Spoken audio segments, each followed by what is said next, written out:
Well, in this section, we will look at queries, keys, and values, which are the three key components in attention mechanism. In a nutshell, attention mechanism refers to the process where we're given a query and we try to select some content referenced by keys to answer that query. Let's first look at an example in database. So here we have a very simple database where we have some keys such as name and major and the corresponding values like Lisa and linguistics. Now, given a SQL query, select value where the key is major, we can match this query to some keys in our database. In this case, it is major, and then return the corresponding value, linguistics. Now, let's generalize this database scenario into the continuous vector space. Instead of having discrete keys and values, we have matrix. In this value matrix, each row corresponds to a word in a sentence, and we also have the corresponding key matrix.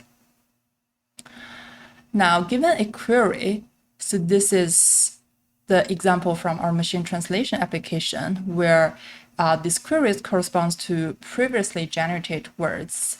And we're trying to decide which English word to translate next. So we want to compute a tension between this query and our source English sentence. So we would interact this query with the keys. So this corresponds to this querying process in the database. And now this step would produce a vector of attention scores. And more important values would have higher scores. So if you compare this with the database setting, in the database setting, we just output a single value. This is sometimes referred to as hard attention.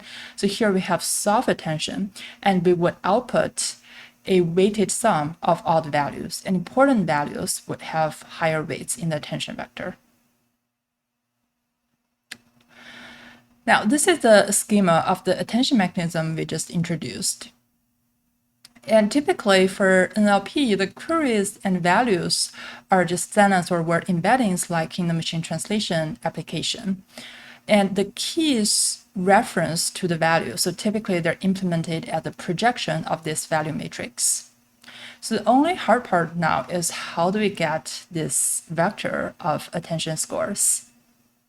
Intuitively, we would like the weight to represent how likely the query matches to a key. So if they are very similar, we would like to assign higher scores to the corresponding values so that they account more in the final output.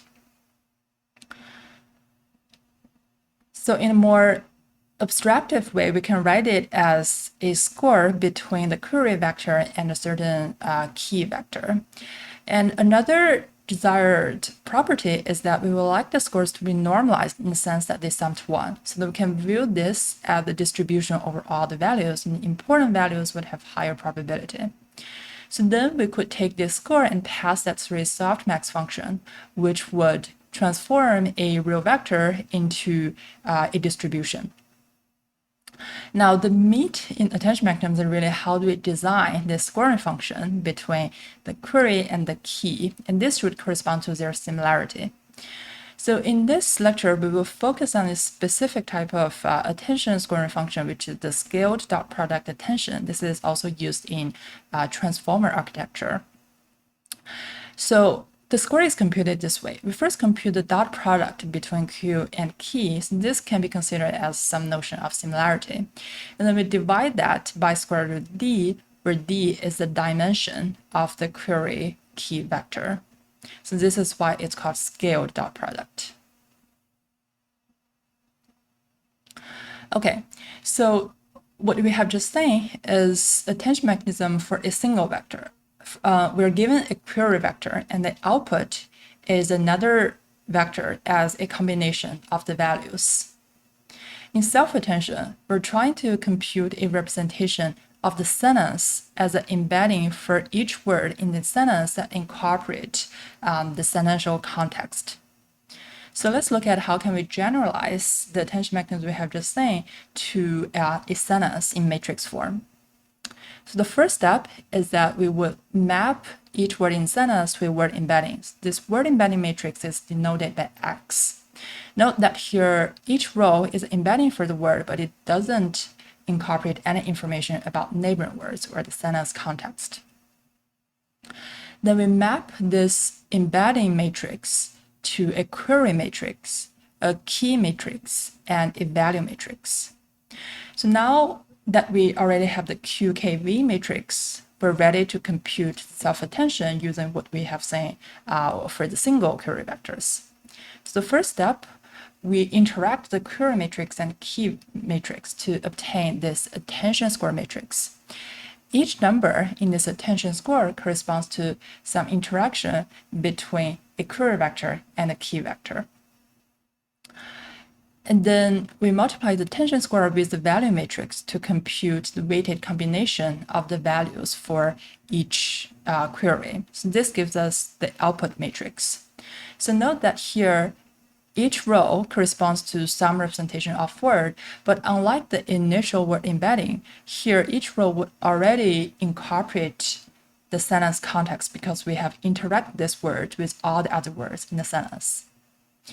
Now in matrix form, we can compute it as QK transpose over square root D. So this is this part where we're computing the scale dot product attention in matrix form. Then we pass that through softmax function to normalize these attention scores and multiply that by V to compute the weighted sum of the values. Note that here, when computing the attention scores, we need to compute the attention score between any pair of words, which is O(n) squared, if n is the number of words in the sentence. So this step can get really expensive if the input sentence is very long. Okay, to summarize, let's compare recurrent neural network with self-attention. Recurrent neural network can also give us a representation of the sentence as embeddings at each word position.